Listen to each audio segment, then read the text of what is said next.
They're a little tricky, but if you treat them right, you'll have the prettiest windowsill in the neighborhood. Let's talk about Streptocarpus.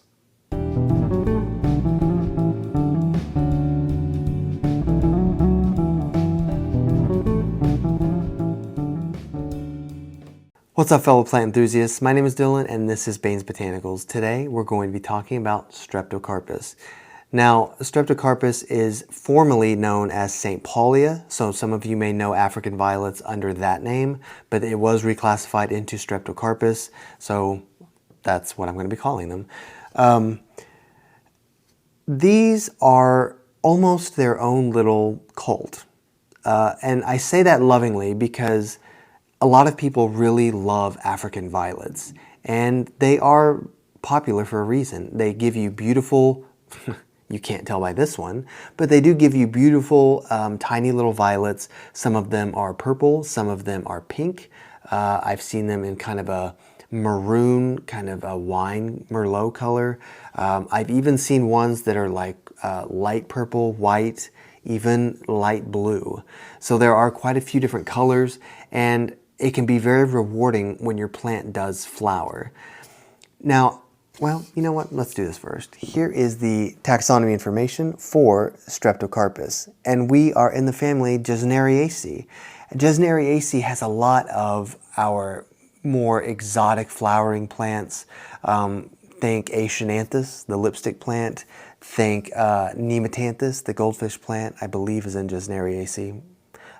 There's a couple of other ones that flower really pretty, but they're less common. It's escaping me. But anyway, these are in Gesneriaceae, and it makes sense. It makes sense that they would have these pretty colorful flowers. But just like other plants in that family, they can be a little bit tricky to take care of. Now, I'm not going to sit here and pretend to be the expert on African violets because I'm not.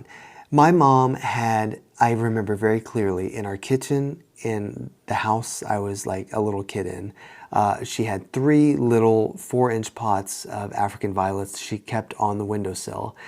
And that was for good reason, because typically plants that need a little bit more humidity do well in kitchens and bathrooms because we're running the water. So it's putting off ambient humidity into the air. We'll get into the care in a second, but these can just be tough to please, and they can be a little bit tougher even so to flower. And you'll notice when you go into stores, especially more garden-specific stores like Lowe's, they will have bags of African violet soil. They'll have African violet specific fertilizer because these take a more specific type of care than traditional houseplants. Now that can be fun. That can be a fun little kind of side project for you to do. Or for other people, it can be a little frustrating because they just want something that's a little easier going. Now, this pot actually has 3 different African violets in it. I don't remember which is which because the flowers died, but there is a purple, there's a pink, and I think there's the Merlot kind of wine color, which was my favorite. That was actually the only reason I bought this, is because I really liked that deep red kind of maroon hue. I'm hoping I can get this to flower again. I haven't been using an African violet fertilizer, but I think I'm going to pick one up before summer ends, and I want to see if that will help it.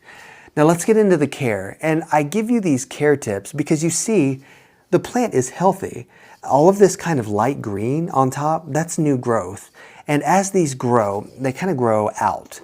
They kind of grow up and out. So as they kind of grow up and out, the outer leaves will expire. And that's normal. It's normal to have to kind of pick out some of the bottom leaves because they've just kind of, they've lived and served their purpose. So this is doing very well. There's really no dead leaves in it. There's no rot in it or anything. It's pretty healthy, honestly.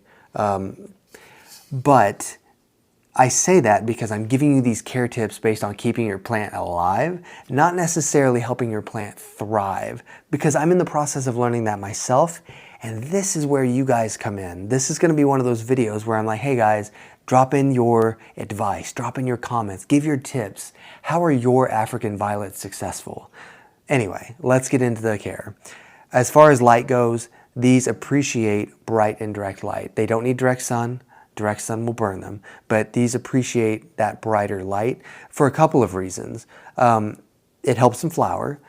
Because flowering takes a ton of energy out of houseplants. So they need that extra energy through photosynthesis to help them flower. And because the leaves are kind of an average green, they can appreciate that that extra light. You know, when a plant has dark green leaves, like Spathiphyllum peace lily, or a Ficus elastica if it's not variegated, that darker green means that they don't need as much light. But since these are kind of a little bit lighter green, they need just a little bit more light. As far as watering goes, well, first and foremost, don't ever water these from the top. Don't do it. Why? Because the leaves, I don't know if you can tell, the leaves are fuzzy. And when something that's fuzzy gets wet, it tends to hold on to that water for longer. And unfortunately, that will rot the leaves. That will cause damage to the leaves. It can cause like fungal infections and things. It's not good. So just don't ever water the top.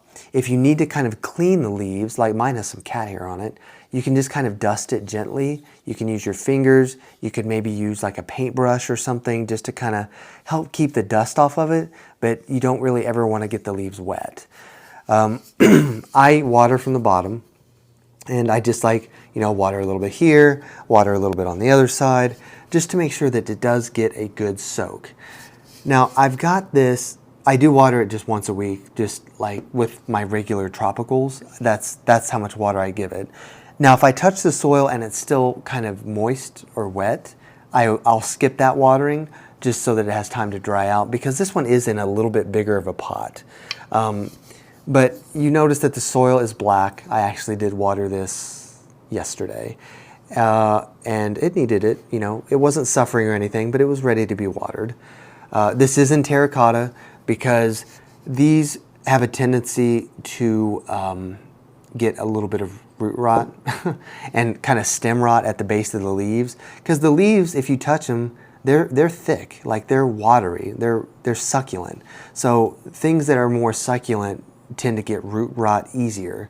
So kind of be aware of that. I'm not saying that you have to put it in terracotta, but just kind of bear in mind that you don't want to get root rot. You don't want to go there. So yeah. Where are we at? Humidity. They appreciate humidity. Don't put a humidifier directly on them because, again, you're going to open yourself up to problems with like fungal infections. But they do appreciate that ambient humidity near the kitchen sink, maybe on a pebble tray. Just make sure that the pot isn't touching the water in the pebble tray, because then it, you know, could cause problems.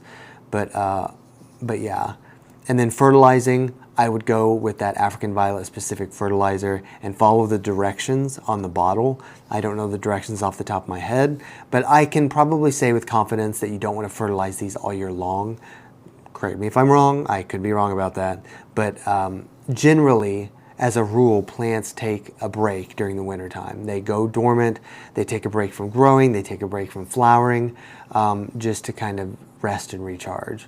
So, like I said, I am no expert on African violets, but I'm telling you the care that I've done for this, other than the fertilizer, and it has been healthy for, months. Most of the year I've had this one, and it survived the winter, and it survived the summer, and it's doing just fine. I kept hoping that it would start to flower, but I haven't really fertilized it outside of using regular houseplant fertilizer. Because the thing about regular fertilizer is that the phosphorus, the nitrogen, and the potassium levels are all the same. So you'll see it listed as like 10, 10, 10, 1, 1, 1. Those are all within balance to give the plant optimum nutrition, just all around. Now, when you start getting into like African violet specific or succulent cacti specific fertilizers, those ratios are altered based on kind of the needs of the plant. So think about a cactus, for instance. A cactus doesn't need to grow more foliage. Like, it doesn't really have foliage. It grows, but it doesn't grow leaves like this, so it doesn't need as much of that specific macronutrient. And something for African violets is probably going to contain more of, I always forget which one does which. I want to say nitrogen is for flowers. Don't quote me on that. But it's going to have more of that specific macronutrient in it so that it can flower more. Something to look into, and like I said, I look forward to hearing your guys' advice, not only for me, but for everybody watching this video. For anybody new that has been watching my videos, I encourage you to read the comments because there's usually some really good information there. I am not the all-knowing about everything, so that's why I rely on my trusted X-Men plant community to kind of fill in the blanks that I don't have. But yeah, that is Streptocarpus in a nutshell. I will keep you guys posted on this one, especially after reading your advice. I think I'll pick up some African violet fertilizer tomorrow at work, if I can remember it. And next time I water, I think I'll use it. So yeah, let me know what you guys think. Look forward to seeing your advice. Thank you so much for contributing. Thank you so much for your likes and subscribes. And you guys make this worth it for me. For every video I make, I get excited to see what you guys have to say. So thank you for that. Until the next video, I will see you guys very soon. Thank you.